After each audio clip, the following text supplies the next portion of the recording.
Good afternoon, colleagues. Welcome to one of the final sessions in track 2 of day 1. Hope you had a really good first day of ALT. My name's Keith Smythe. I'm the chair for this session. And we have Debbie, Holley and David Biggins from Bournemouth University with us today. They're going to be talking about digital wellbeing to institutional policy, a co-created journey, ? This session will be a little bit different from other ones you've been in. There'll be opportunities for audience participation throughout, and then we'll take 2 or 3 minutes or so at the very end for any final wrap-up questions. So David, Debbie, over to you guys. Thank you. Thank you ever so much. And it would be brilliant if you can get your mobile phones out and ready and handy, because we've got QR codes for you to link straight through to things. And we also are trying out a Mentimeter. So that would be wonderful if you would.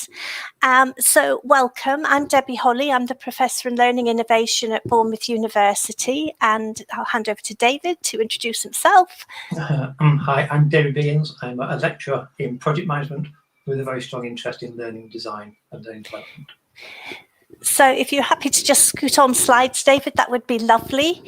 So basically what we're talking about today is we're talking about some of the research we've been doing over the last 5 years, and most of the alt community have been contributing all the way through.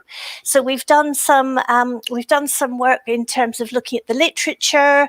We've done some work interviewing people across the alt community, and we started to pull that together with a digital learning model that we offered to the community last year. And this is now kind of looking at digital students, digital health, mental well-being, and starting to consider that. Student Minds, the mental health charity, did an amazing report earlier this year called Life in a Pandemic. And 74% of students said that COVID had had a negative impact on their mental health. 65% said they needed help and advice and they reached out, and only 19% felt they got the help and advice they needed. So if you just kind of bear that in mind, we're going to do a little bit sort of about the overall model, drill down to well-being, and then talk about a small-scale case study we've been doing internally. So this is our beautiful model that we've come up with, a digital learning maturity model. And David, can you say a little bit about what a maturity model is about, please? Yes, so maturity is a concept about how well people carry out their processes. And normally they're measured on a scale from 0 to 5. 0 being they don't carry out the process. 1 being we do it ad hoc, do it differently each way. Number 2 might be we do it, but not repeatedly. All the way through up to a level 5, which is the highest level, where people are measuring how well they do and continue trying to improve that. And we can apply that method to all sorts of different processes that we carry out, be them exam boards or assignment brief sign-offs, or in our case here, looking at how well organisations manage digital learning in their organisations. Lovely. So if you're happy to just move on one slide, we can kind of really look at where we're looking at today. So we're looking at well-being, and then I think we need to start off with just defining digital well-being, and we're looking at this as the impact of technologies and digital service on students and staff's mental, physical and emotional health, and that's from the Big GIST report that they brought out last year. But if we look at this a little bit more in the round, I think you can see this is a lovely image by Simon Ray, but digital well-being, it's not sort of something there on its own. It's all kind of wrapped up with all kinds of other factors that kind of make up the whole person. So I really think we need to look at that holistic approach, and we'll kind of come back to that at the end. So there's all these different things we're going to be looking at, and that's included with us. So we're just going to talk a little bit about our digital wellbeing dimensions now. So you can see here we've got the dimension, and David can kind of talk us through the level 0 to level 5. Yeah, so this is looking at how involved students are in the learning design in their organisations from 0, they're not involved at all the way through up to level 5, where really students and staff are really driving the agenda for digital learning. And we see that organisations can benchmark themselves against these different levels to find out where they are. And as we'll see later today, look at where they want to be and then work out how they move across the different levels of the model. Thank you. So here we go. We're hoping this is going to work, and you're going to have a little go at doing a Mentimeter. So if you could get out your phones, and if you could go to menti.com, and then you've got the code in there, 90056339. So it would be lovely if, Caroline, you could pop that into the comments so everybody can see the code there. Yeah, there's a direct link in the chat as well, Debbie. Thank you. So we've got all of that there, and what we're hoping to do is we'd like you to just say, using the maturity level, where you're working, what's your current level of co-creation? Do you really involve students with everything or not very much at all? So if you haven't got a mobile phone with you or a device, or your batteries are flat at the end of the day because you've done so much in terms of participating in alt, you can obviously pop something into the comments, 1 to 5. Thank you. So no consideration. That's good. Tools selected on Wellbeing. Those involved. That's really nice, that one as well. Interesting. So some consideration. Oh, wow. Yeah, we really want number 1 to get in touch with us later on. We'd love to know what you're doing. Thank you so much, everyone. That's brilliant. David, are you happy to toggle back and we can just just talk a little bit, and we're thinking about slides and the levels of co-creation. And we suggest that where there's no consideration of staff student wellbeing, there's very low dimensions of co-creation, and that at level 5 there's much higher levels of co-creation. So our next thing is, we've all got these different experiences, and this is something, just pop this into the comments.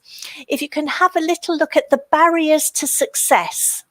So what are the barriers to success? I absolutely love this Jisk and Usizer report that came out a couple of years back. So what are the barriers? The biggest one was organisational culture.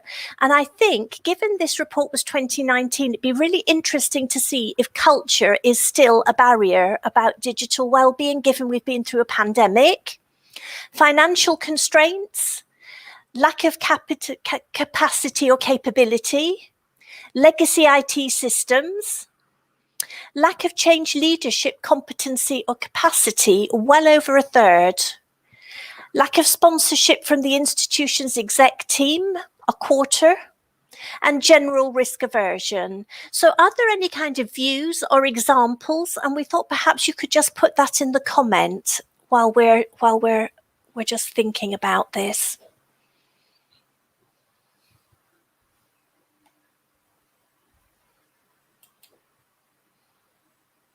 Marguerite makes an interesting point that a lot of the thoughts about digital wellbeing are student focused and not at all taking into account staff wellbeing, which is that's a really good point, Marguerite. Really good point. Yes.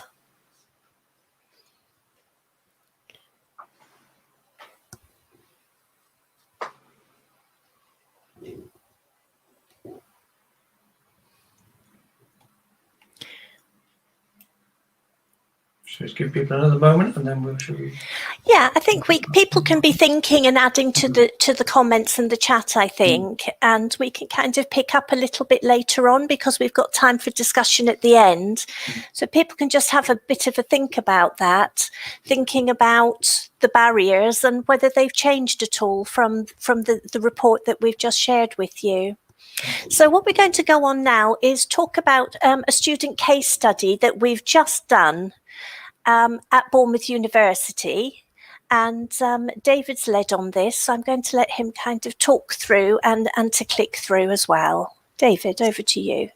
Yeah, thank you, Debbie. So had a survey in the summer, which is probably never a good time to have a survey of our students. And we had 92 people so far have come back with their responses, undergraduate and postgraduate students. We asked them about their use of the VLE, access to certain types of information in the VLE, and also about their well-being. And we want to use this to assess our own level of maturity in this area of the model.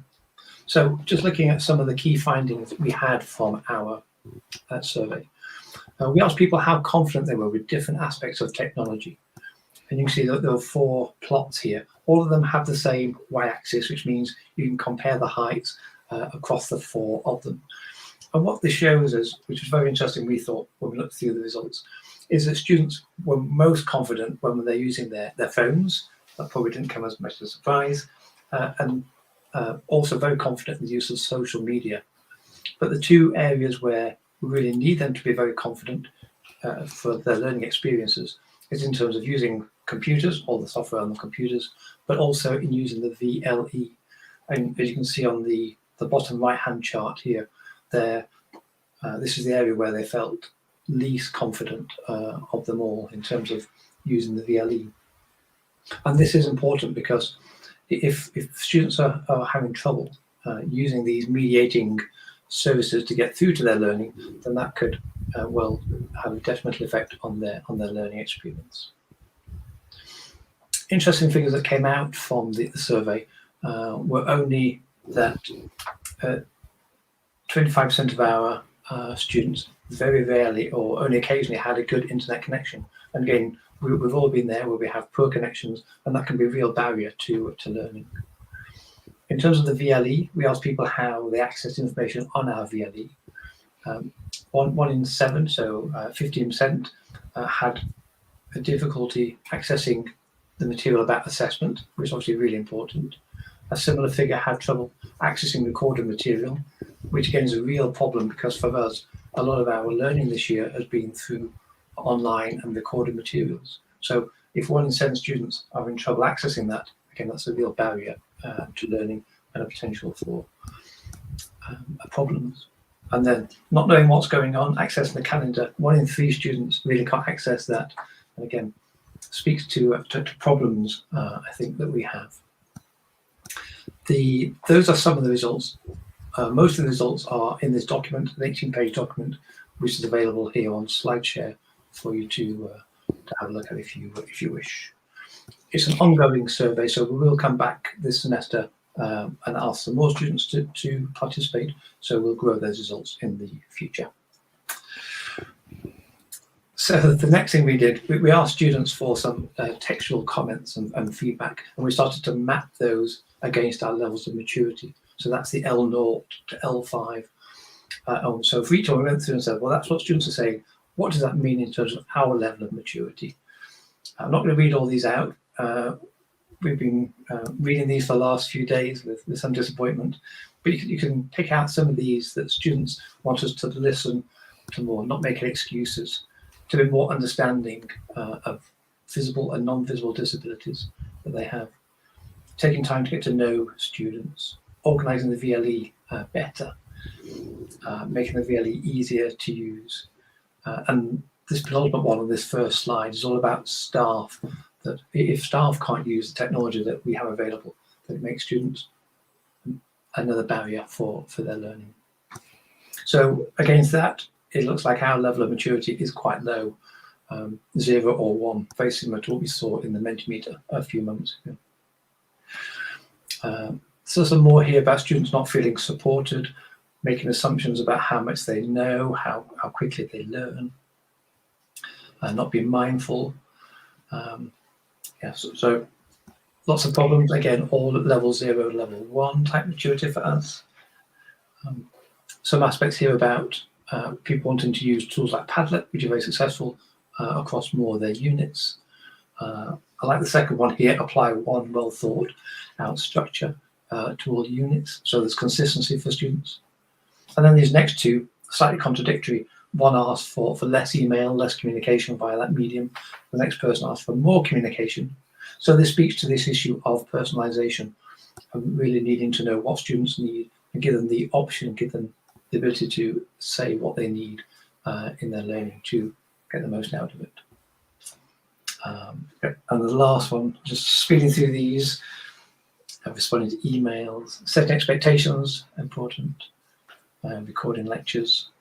And this very last one is a slightly longer quote. It's all about the university needs to move with the times to allow remote learning, if that is the third option, and only insist on face-to-face, when it's absolutely essential for learning for that day. So some really helpful suggestions from students, but all those go to demonstrate that as a university, we're really not doing very well in this area. Debbie, shall I hand back to you, or shall I continue a bit longer?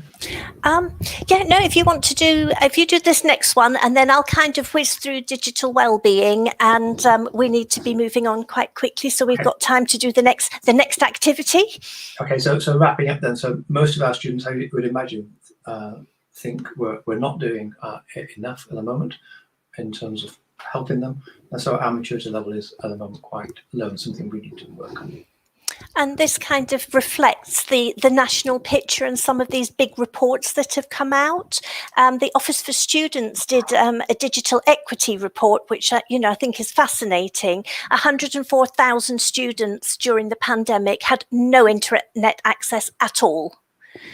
So there are huge issues there. So thinking about improving well-being, the students want staff and institutions to improve. They don't think they're given enough choices in how they learn. They think that as staff, we lack technical skills, empathy and understanding.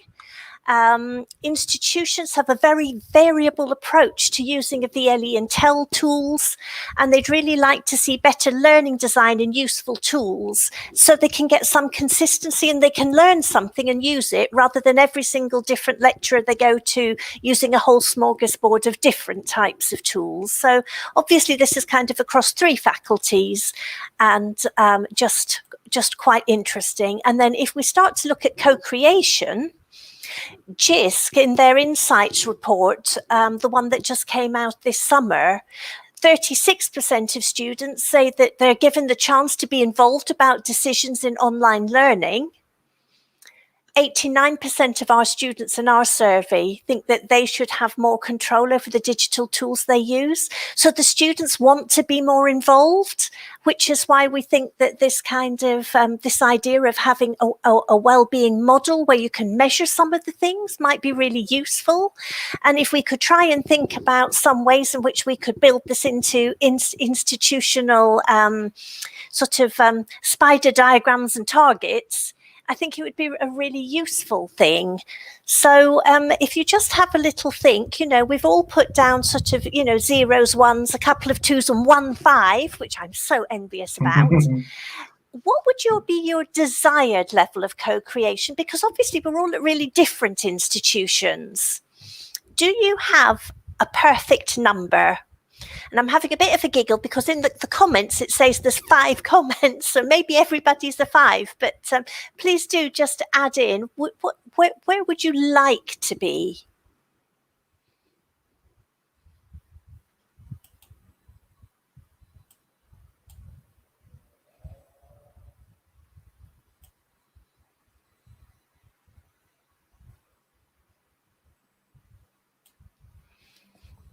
I'm just going to pick up Natalie's comment at 5:23.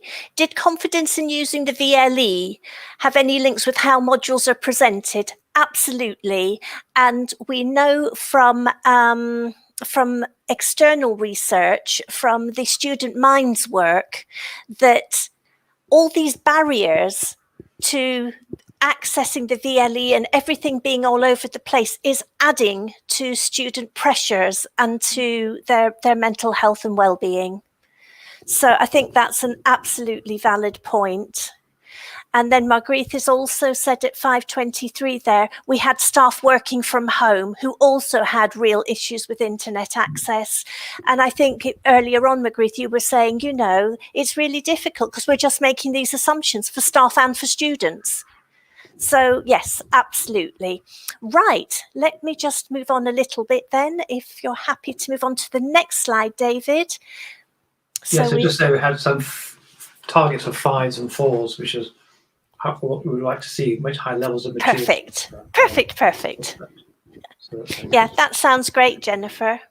So it's really the so what, and we just think, there's got to be a way to start to build what we're calling this compassionate university.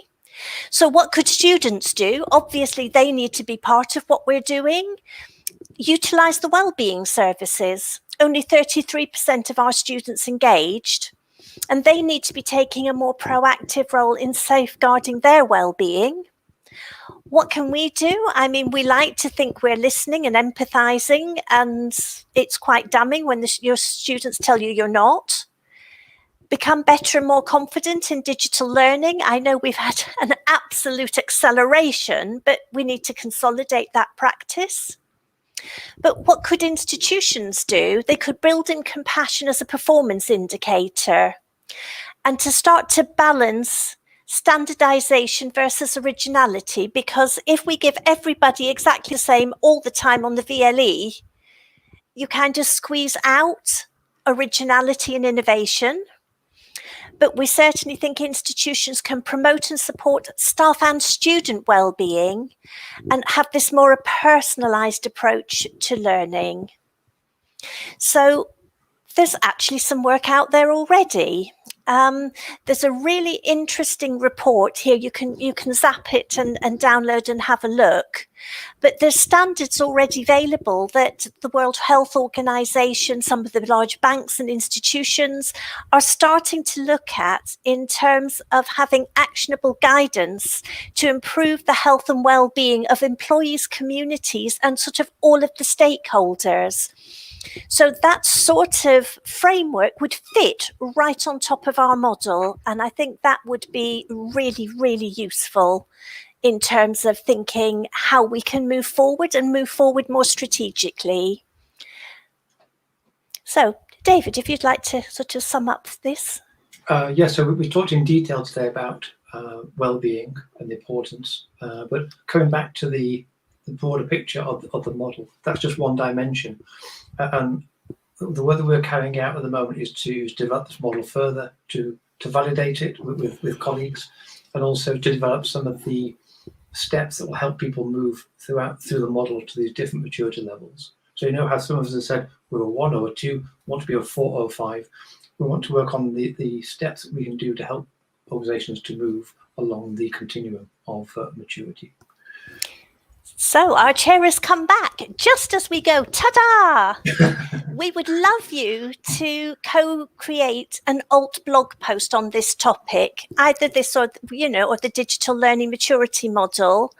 So, if you're one of the people who's just been getting involved in the chat, if you get in touch with us, we'd really like to do something together and to kind of pull it together, and maybe we could see if we can get it posted as a guest post on the alt blog. Right, okay, so Keith, over to you, and how can we just finish the last few minutes most usefully? Well, yes, I think we're into the last minute, and I'm conscious that there's another short session right after this before the CMALT ceremony later. So I don't see any other questions that you've not covered already. So thank you very much indeed for a really great and interactive session. I would encourage colleagues to take you up on the offer to contribute to a blog. I think that's a fantastic idea. And so as we are literally about to hit time, I think we'll just offer our thanks to David and Debbie in the usual manner, please. So we can have a little virtual round of applause. And we hope you enjoy the final couple of things of day one and the rest of the conference. And Debbie and David, thank you very much indeed. And thank you so much for chairing, Keith, and for Caroline doing all the tech behind the scenes. Much appreciated. And we'll catch you all in some of the sessions, I'm sure. Thanks a lot. Bye-bye.